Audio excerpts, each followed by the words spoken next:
어제 우리가 1장을 통해서 상고한 말씀은 하나님께서 벌 주실 것이다, 심판하실 것이다, 이와 같은 내용으로 주셨는데, 오늘 2장에서는 구체적인 그 죄악의 모습을 선지자 미가를 통해서 낱낱이 지적하고 있습니다.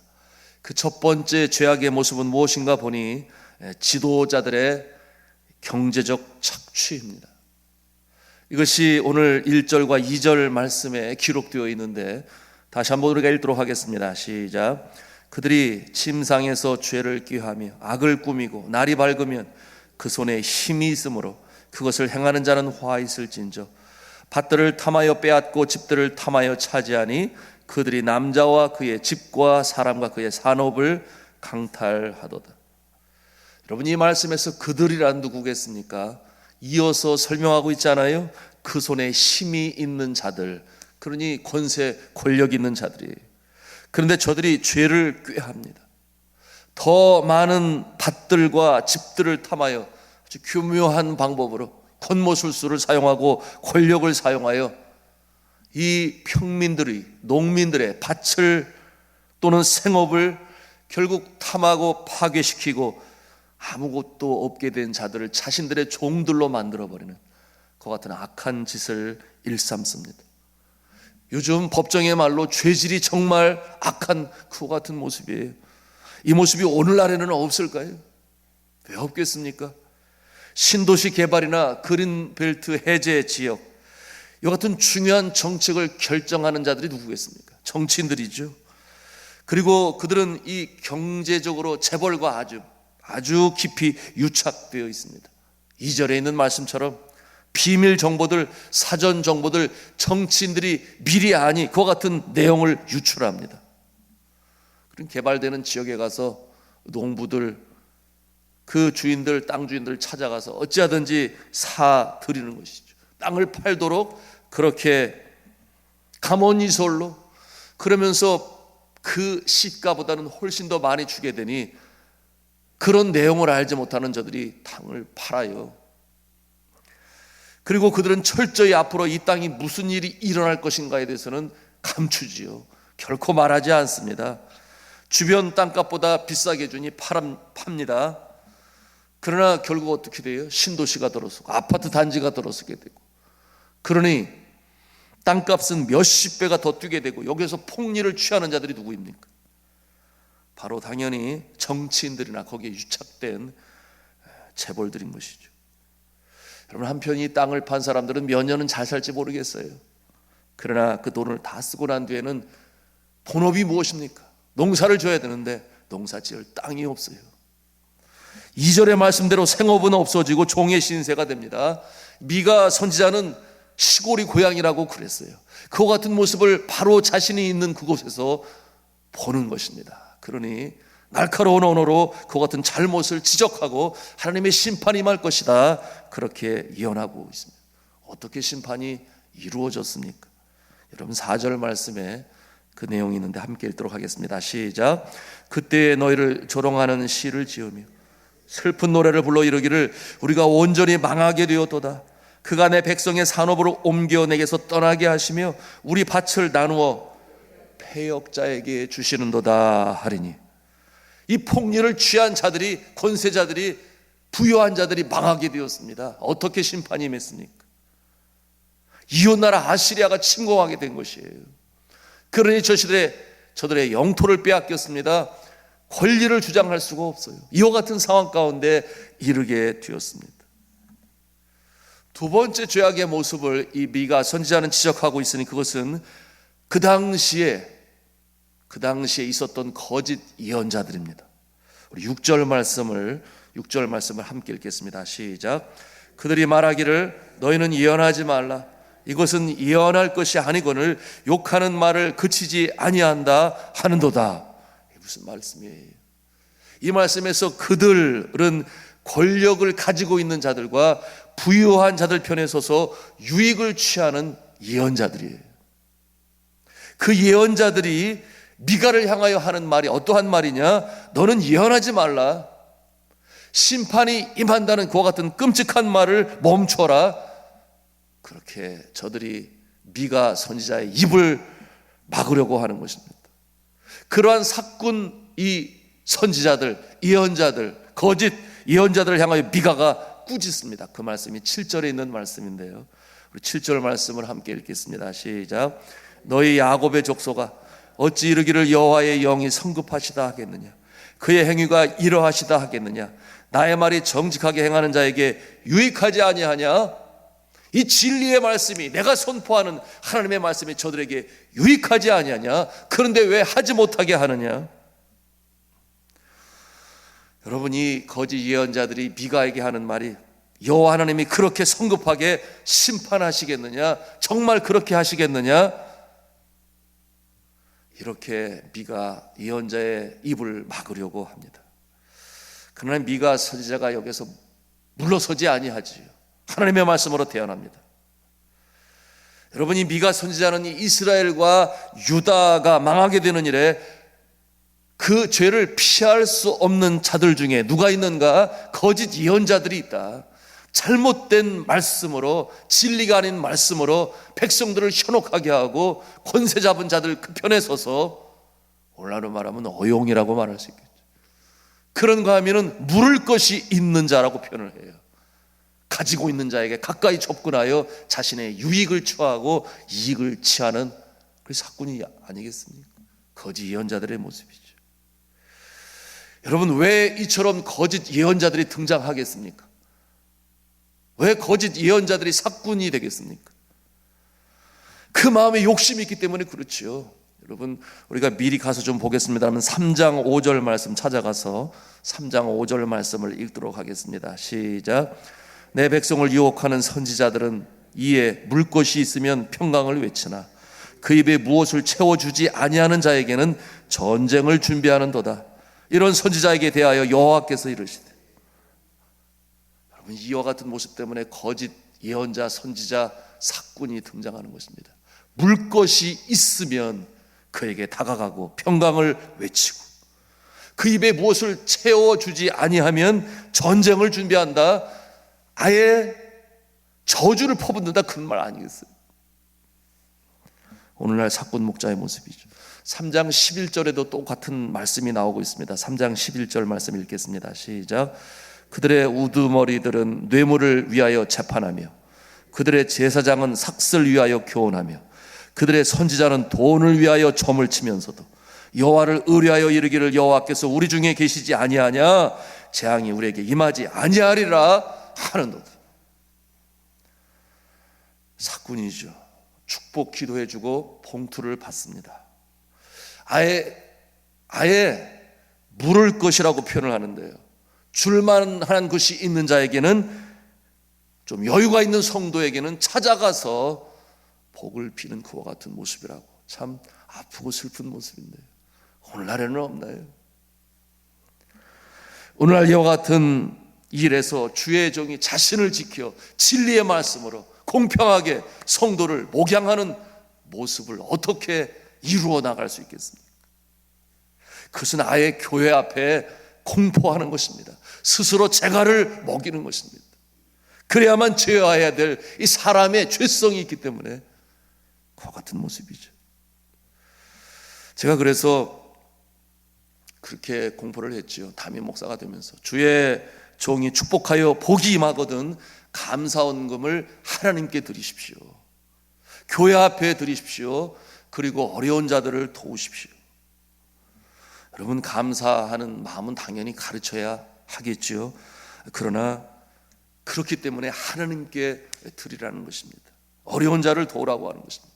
왜냐하면 소자에게 한 일이 곧 나에게 한 일이라 예수님이 하신 말씀이죠. 소자에게, 어려운 자에게, 힘든 자에게 돕는 것이 곧 나에게 하는 것이라.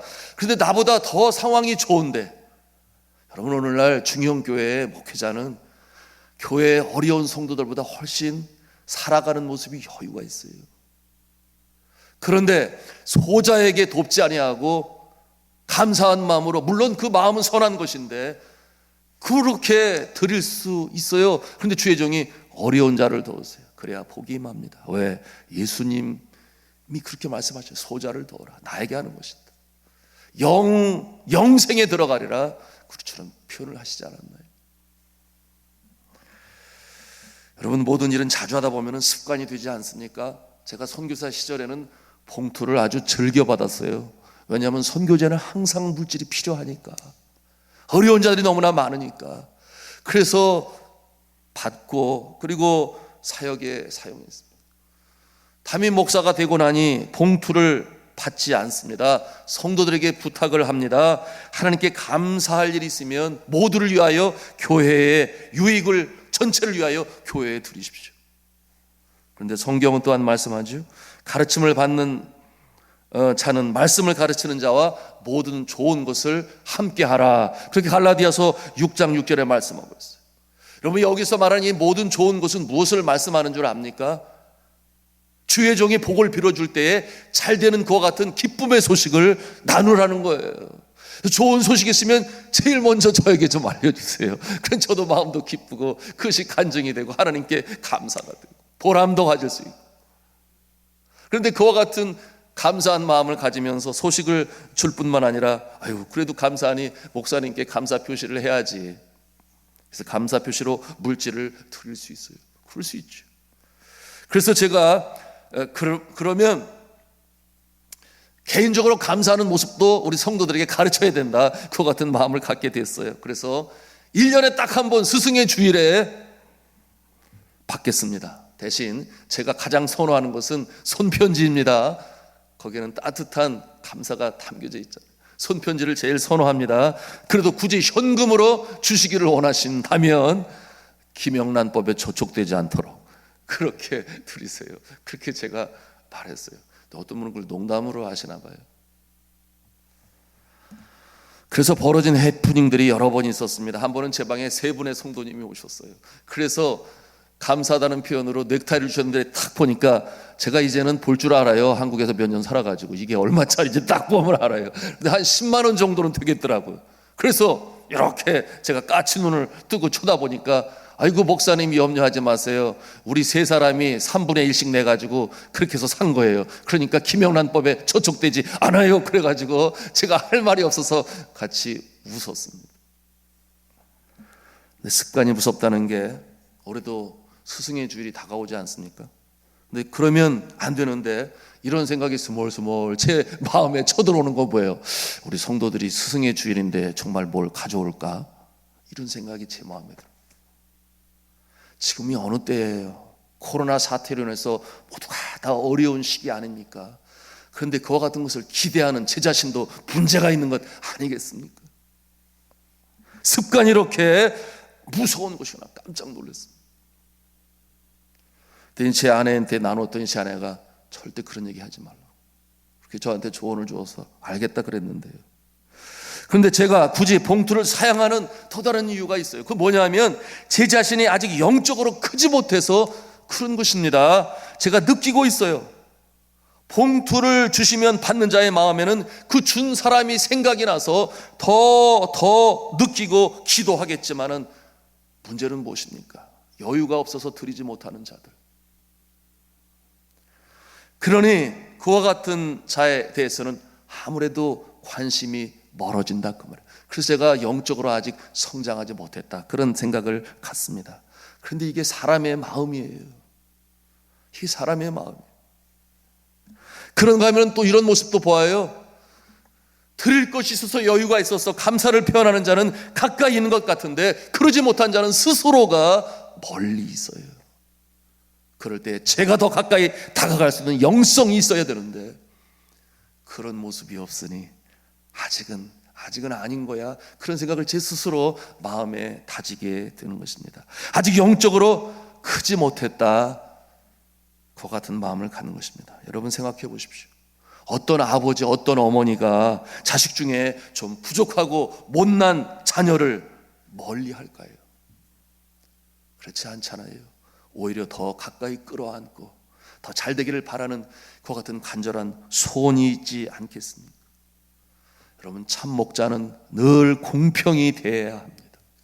여유 있는 자나 여유가 없는 자나. 그래서 함께 성장하고 주님 안에 복을 받는 그 모습이 되기를 바라는 공평한 마음을 가지고 목양을 감당해야 사꾼 목자가 되지 않는 것인데 스스로 지켜 행할 수 있으려면 자신이 없으면 그렇게라도 선포를 하고 그렇게 마음을 지켜야 되지 않겠는가 하는 그런 마음을 제가 갖는 것입니다.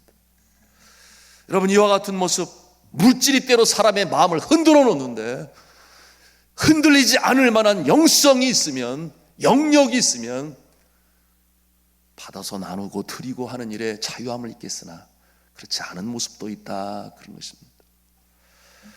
여러분, 기도해 주시기를 바랍니다. 정말 주의 종이 삭군이 되지 아니하고 주님을 두려워하며 모든 성도를 공평히 사랑하고 목양하는 일에 물질 때문에 좌우되지 않도록 기도해 주시기를 간절히 부탁합니다. 세 번째 우리가 볼 수 있는 죄악의 모습은 유괴와 인신매매입니다. 아주 끔찍한 죄죠. 8절과 9절 말씀인데요, 9절 말씀을 우리가 읽도록 하겠습니다. 시작. 내 백성의 부녀들을 그들의 즐거운 집에서 쫓아내고 그들의 어린 자녀에게서 나의 영광을 영원히 빼앗는도다. 아멘. 사실 이 아멘이 아닌데, 이 너무나 악하고 끔찍한 죄악이 그 당시 미가 시대 때 횡행했습니다. 부녀들, 특히 과부된 자들, 이스라엘의 포악한 지도자들, 채권자들 있지 않겠습니까? 채무자가 그것을 감당하지 못할 때 노동력이 떨어지니 그럴 수 있어요. 유괴해 갑니다. 종으로 삼는 것이죠. 그러면 그 어린아이들은 어떻게 되겠습니까? 그래서 오늘 말씀에 그렇게 표현하고 있는 것이에요. 더 이상 돌아오지 못하는 어머니를 얼마나 이 어린아이들은 그리워하겠습니까? 어떻게 살아가야 된다는 말입니까? 그러니 여호와의 영광을 빼앗는도다, 그렇게 표현하고 있어요. 왜 그렇습니까? 여러분, 자녀는 하나님만이 주실 수 있는 기업이요 상급이라 그랬어요. 선물로 주시는 것인데 이 아이들은 그렇기 때문에 하나님의 영광이다, 그와 같은 표현을 사용해요. 그런데 이 아이들만 남겨두는 이와 같은 모습이 바로 그 시대에 있었던 것입니다. 여러분, 이와 같은 모습이 오늘날에는 없나요? 왜 없겠어요? 너무나 끔찍한 죄악이죠. 인신매매, 섬에다 가두고 노동력을 착취하지를 않나? 탈출할 수 없는 배에서 가두어두고 노동력을 착취하지를 않나? 여러분, 네팔과 같은 나라에서는 여전히 어린아이를 팔아요. 인도로 팔아요.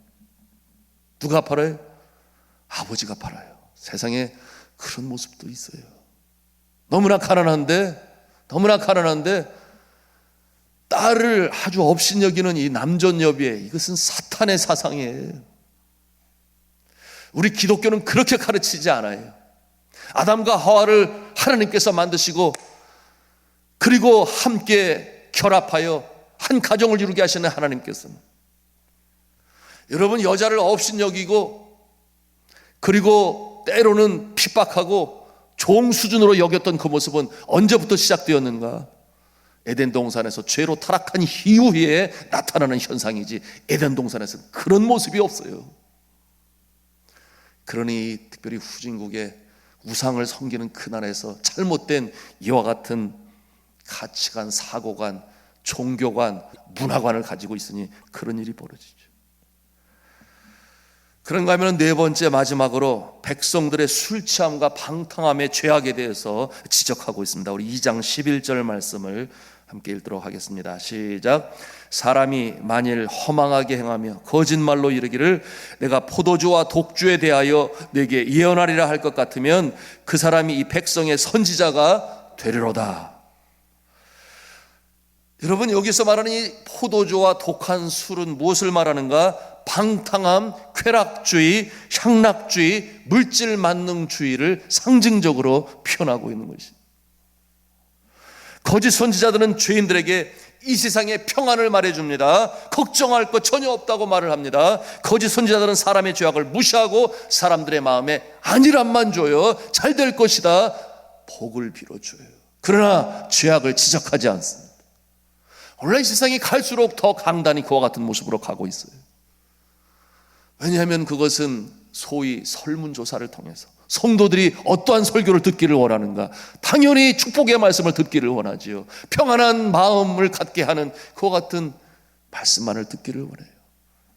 그래서 죄를 회개하라 하는 설교 너무 듣기 싫으니 함부로 설교할 수 없다 그러는 주의 종들이 있는가 하면, 또 전도하라 하는 것도 그렇게 부담스러워서 듣기 싫어해요.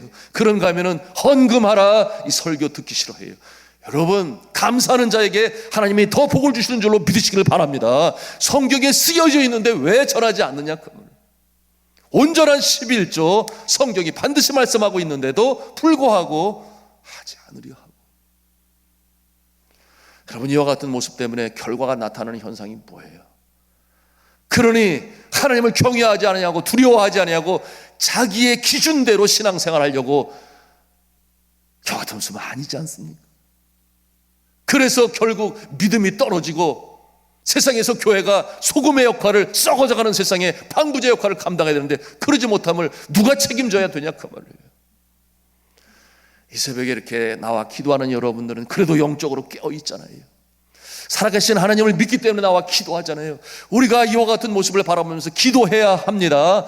이 어지러운 세상, 진리가 진리대로 전파되지 아니하고 선포되지 않은 그와 같은 모습, 그 중심에 누가 서 있습니까? 영적 지도자들이 서 있는 거예요. 주의 말씀으로 가르치는 자들이 똑바로 서 있어야 되는데 미가와 같이, 아모스와 같이 전할 수 있는 주의 종들이 되게 해달라고, 그러므로 한국교회가 다시금 일어서게 해달라고 기도하시는 저와 여러분 되기를 주님의 이름으로 부탁합니다. 그것이 우리의 영을 살리고 우리의 삶을 살리고 교회를 살리니 나라와 민족이 살 줄로 믿습니다. 이와 같은 모습으로 말씀이 진리로 다시금 살아나고 생명력으로 살아나서 선지서를 통해 주시는 교훈의 말씀이 오늘 이 시대에 다시금 회복되어져서 정말 민족의 영적인 책임감을 갖는 그와 같은 모습으로 이루어가는 제사장 국가의 대한민국 한국교회가 될 수 있도록 우리가 함께 기도해야 하겠습니다.